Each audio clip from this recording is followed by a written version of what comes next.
Hi. இன்றைக்கு வந்து லஞ்சுக்கு நான் பிரியாணி பண்ண போறேன்.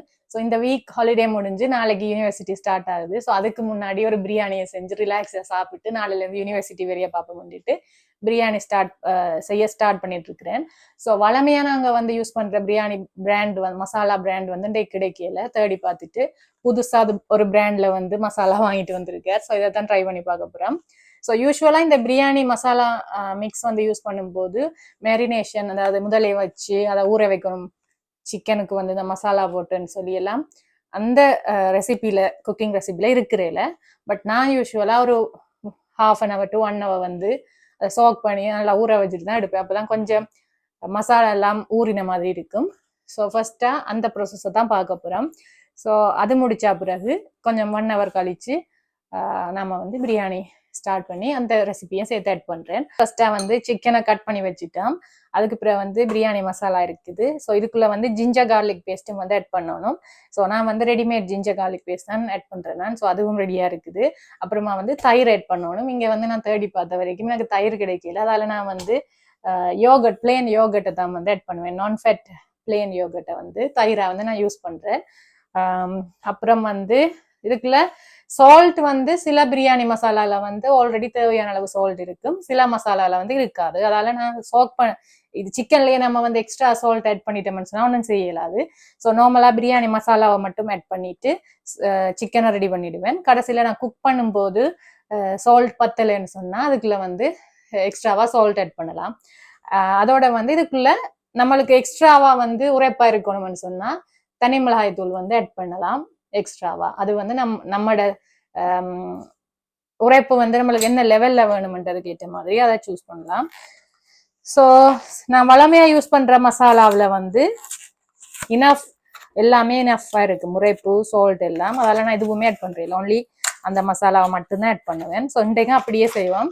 அடிஷனலாக ஏதாவது தேவைப்பட்டால் அதை வந்து பிறகு நம்ம குக் பண்ற டைம்ல ஆட் பண்ணிக்கொள்ளலாம்.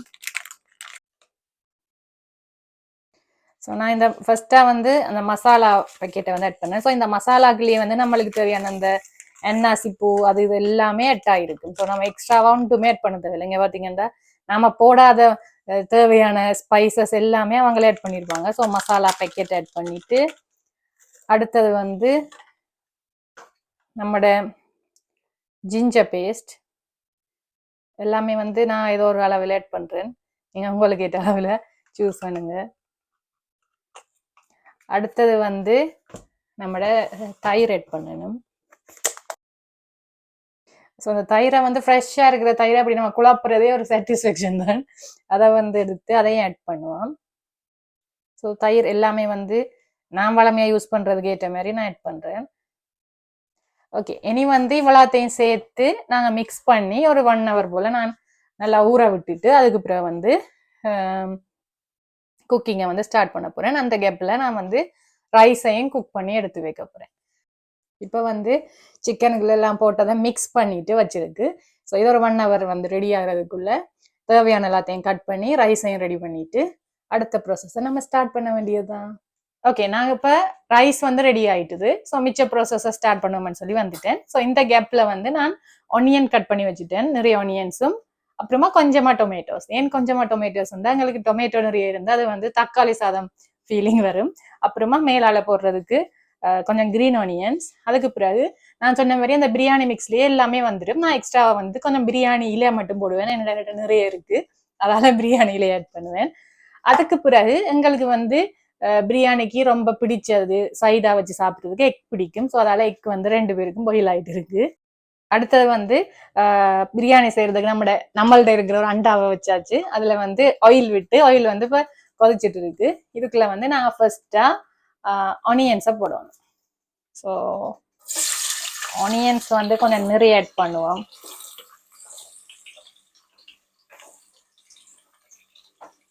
ஆனியன்ஸ் ஆட் பண்ணி அது கொஞ்சம் ரெடி ஆகினா பிறகு அதுக்குள்ள நம்ம எங்களோட டொமேட்டோ அப்புறமா சிக்கன் எல்லாத்தையும் ஆட் பண்ணிக்கலாம். ஸோ ஆனியன்ஸை போட்டு இது நல்லா கொஞ்சம் நேரம் ஆயிலில் வதங்க விடுவோம். இப்போ வந்து நாங்கள் இந்த தக்காளியும் வெங்காயமும் வந்து வதங்கி வர்ற அளவுக்கு வெயிட் பண்ணணும். இன்றைக்கு வந்து எக் பிரியாணி, இதோட வந்து நாம தயிர் பச்சடி பண்ண போறோம். ஸோ அடுத்த ப்ராசஸ் வந்து அதுதான். தயிர் பச்சடிக்கு வந்து நாங்கள் தயிர், அப்புறமா வந்து குக்கும்பரும் ஆனியன்ஸும் ஆட் பண்ணி செய்வோம். அதான் எங்களுக்கு பிடிக்கும். ஸோ இதுதான் பர்ஃபெக்ட் பிரியாணி ஏண்டா இல்லை, இதை விட நல்ல ரெசிபி எல்லாம் நான் சாப்பிட்டும் இருக்கிறேன், பார்த்தும் இருக்கிறேன். ஸோ நாங்க இருக்கிற இடத்துல வந்து என்னென்ன கிடைக்குமோ அதை வச்சுதான் செய்யறோம். எங்களுக்கு வந்து மோஸ்ட்லி அந்த இந்தியன் ஐட்டம்ஸ், பிரியாணிக்கு தேவையான எல்லாம் அதெல்லாமே கிடைக்காது. ஸோ எங்கள்கிட்ட என்னென்ன ஐட்டம் கிடைக்குமோ அதை வச்சு தான் நாங்க பழக்கப்பட்டிருக்கோம். ஸோ அதை வச்சு செய்யற மாதிரி மோஸ்ட்லி சில இடங்கள்ல இவ்வளவுதான் அவைலபிலிட்டி இருக்கும். ஸோ அதை வச்சு நீங்களும் ட்ரை பண்ணி பார்க்கலாம். ஸோ இது வந்து எல்லாம் ஒரு பிரியாணி ரெசிபியா அப்படின்னு சொல்லி யாரும் மனசுல விட நினைச்சிடாதீங்க. ஏதோ நம்மகிட்ட இருக்கிறத வச்சு ஒரு பிரியாணி. ஓகே ஓகே இப்போ வந்து வெங்காயம், தக்காளி எல்லாமே வந்து ஓரளவு குக் ஆயிடுச்சு. இதுக்குள்ள வந்து நாம வேண்டாம் பச்சை மிளகாயும் ஆட் பண்ணலாம். உரைப்பு வேணுமானவங்க. எங்கள்கிட்ட இன்றைக்கு பச்சை மிளகாய் இல்ல, இவர் வாங்கிட்டு வர மறந்துட்டார். அப்படித்தானே? சரி, நான் வந்து இப்ப இதுக்குள்ள இந்த சிக்கன் ஆட் பண்ண போறேன். Marinated chicken. இத வந்து நாங்க சிக்கன் அப்படி மேரினேட் பண்ணாம இப்ப சிக்கன் ஆட் பண்ணும்போது நாங்க இதுக்குள்ள மசாலா பவுடரையும் ஆட் பண்ணி தயிரையும் ஆட் பண்ணி அப்படியும் குக் பண்ணலாம். ஆனா இப்படி செய்தா இதை கொஞ்சம் டேஸ்டா இருக்கிற மாதிரி ஒரு ஃபீலிங். இப்ப வந்து இந்த சிக்கனையும் எங்கண்ட ஒனியன், தக்காளி அதையும் படிவா மிக்ஸ் பண்ணிட்டு, ஸோ இங்க ஒனியன் வந்து ஒரு கலரா இருக்கும் வதங்காத மாதிரி. எவ்வளவு ட்ரை பண்ணாலும் அது இவ்வளவுதான் வதங்குது. இதுக்கு மேல வந்து அது வந்து கொஞ்சம் கரைகிற மாதிரி வருது. ஸோ இப்படிதான் இருக்கும் அந்த கலர். பெரிய வெங்காயம். இப்ப இதை வந்து நல்லா மிக்ஸ் பண்ணிட்டு இந்த சிக்கனை வந்து குக் ஆகுற வரைக்கும் மூடி விடணும். இப்போ நான் வந்து இதுக்குள்ள எக்ஸ்ட்ராவா கொஞ்சம் வாட்டரும் ஆட் பண்றேன். நான் இந்த மசாலா போட்ட பவுல்ல வந்து மிக்ஸ் பண்ணி கொஞ்சம் வாட்டரும் ஆட் பண்ணுவேன். என்னோட நார்மலா எந்த ஃபீலிங் படி நார்மலா நாங்க கறிக்கு வந்து சிக்கன் அவிச்சுட்டு அப்புறமா அதுக்கு பிறகு பால் எல்லாமோ தண்ணியோ இதை விட்டு கொதிக்க விடுவோம். இங்க அந்த ப்ராசஸ் இல்லாதால நான் கொஞ்சமா தண்ணியும் ஆட் பண்ணி விட்டுறேன். நான் கொஞ்சம் நல்லா குக் ஆகட்டும்னு சொல்லி. ஓகே, இப்போ இதை மிக்ஸ் பண்ணியாச்சு. இதை வந்து இனிமே நாங்க இனி வந்து நாங்க இதுக்கு மூடிய போட்டு சிக்கன் குக் ஆகிற வரைக்கும் வெயிட் பண்ணுவோம். கொஞ்ச நேரம் கழிச்சு ஓப்பன் பண்ணா சிக்கன் ரெடி ஆயிட்டுது. நான் இப்போ இதுக்குள்ள இருந்து கொஞ்சம் சிக்கன் கிரேவியை வந்து எடுத்து வச்சிருக்கிறேன். என்னோட சொன்னா ஒரு லேயரை ஃபார்ம் பண்ணுவோம்னு சொல்லிட்டு கீழே இருக்கிற சிக்கன் கிரேவிக்கு மேல ஒரு லேயர் ரைஸை போட்டு அதுக்கு மேல எடுத்து வச்சுக்கிற சிக்கன் ஆட் பண்ணி ஒரு லேயர் கிரியேட் பண்றேன். ஸோ இதை வந்து சில பேர் டபுள் லேயர் அப்படியெல்லாம் செய்வாங்க. நாங்க கொஞ்சமா தானே ரெடி பண்றோம். அப்ப 1 லேயர் ரைஸ், அதுக்கு மேல வந்து எடுத்து வச்சுக்கிற சிக்கன். இப்படி செஞ்சா கொஞ்சம் சிக்கன்ல வந்து சிக்கன் வந்து அந்த ரைஸ்ல நல்லா ஊறி வரும். அதுக்கு மேல வந்து நான் ஸ்ப்ரிங் ஆனியன்ஸ் ஆட் பண்ணுவேன். இதுலதான் யூஸ்வலா வந்து கொத்தமல்லி, புதினா இலை அப்படியெல்லாம் ஆட் பண்ணுவாங்க. இங்க வந்து அது எதுவும் வாங்கலாது. அதனால நான் ஸ்ப்ரிங் ஆனியன்ஸ் ஆட் பண்ணி பழகிட்டேன். அதுக்கு மேல கொஞ்சமா நெய் ஆட் பண்ணிட்டு நல்லா லோ ஃப்ளேம்ல ஒரு 5 மினிட்ஸ் அப்படி வந்து மூடி அதை நல்லா செட் ஆக விடணும்.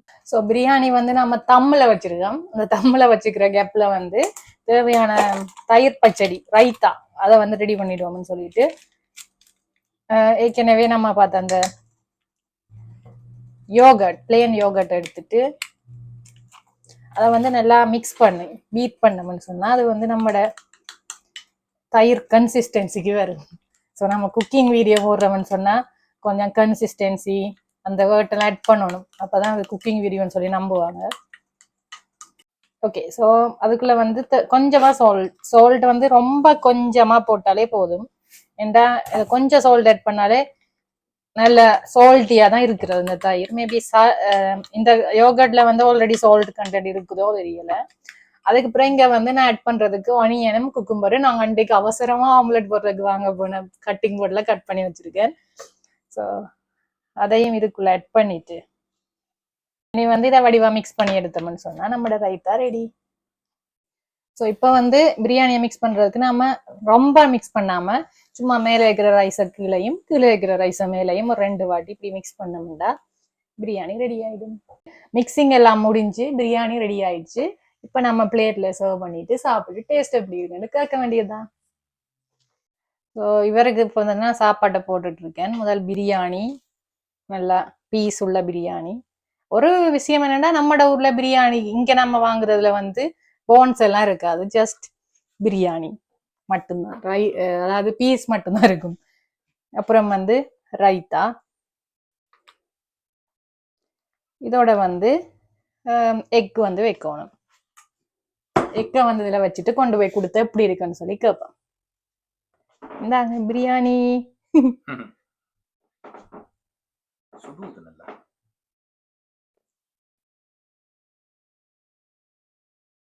புது மசாலா எப்படி இருக்கு பிரியாணி? எனக்கு சாணம் விட பிடிச்சிருக்கு. ஸோ நம்மளோட புது பிரியாணி மசாலா நம்ம ஆல்ரெடி யூஸ் பண்ற பிரியாணி மசாலா விட நல்ல பேர் எடுத்து கொடுத்துருக்கு. அப்படி ஓகே, இப்போ வந்து நான் எனக்குரிய பிளேட்டை போட்டு 2 பேரும் ஜாலியாக சாப்பிடுவோம். அப்புறம் அடுத்த ஒரு வீடியோவில் உங்களை மீட் பண்ணுறோம்.